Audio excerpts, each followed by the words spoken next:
அந்த சீதையலா சோகத்திலே தாசரதி சீதா சீதா சீதா சீதா என சீதைக்கு அது கேட்கும்படி வானமிடிந்து விழுந்தது போல் அவளின்றி சீதாபதி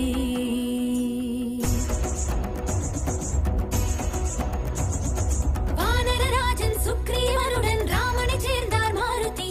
கடலினை தாண்டி லங்கையை சேர்ந்து கண்டார் அங்கே சீதையை. ராமனின் மோதிர பணிவுடன் தந்து ராமனின் செய்திகள் சொன்னாச்சு. லங்கையை எரித்து காற்றினை துளைத்து சீதையின் அணிகளின் ராமனுக்கு இந்த கண்டது என்ன செய்தது என்ன கைகள் கட்டி சொன்னார்.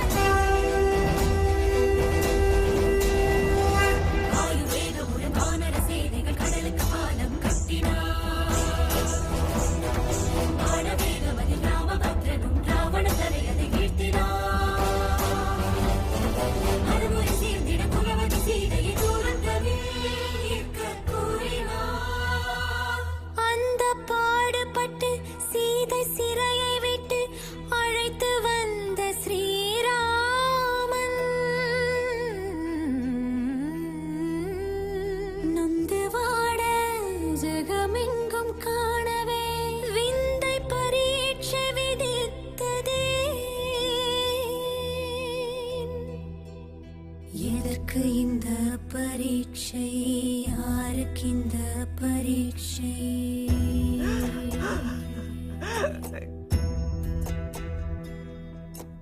எதற்கு இந்த பரீட்சை யாருக்கு இந்த பரீட்சை ஸ்ரீராமனின் மனைவிக்கா கற்பு பரீட்சை அழிவில்லாத அருள் நிதிக்கா அக்னி பரீட்சை தசரதனின் குலநிதிக்கா தர்ம பரீட்சை ஜனகன் மகள் ஜானகிக்கா மான பரீட்சை ராமன் உயிர் ராணிக்கா ஜானகி பொன்மேனிக்கா சூரிய குல வாழ்வுக்கா பூலோக வார்த்தைக்கா எதற்கு இந்த பரீட்சை யாருக்கு இந்த பரீட்சை ஸ்ரீராமா.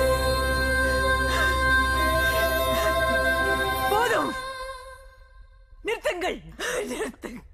அம்மா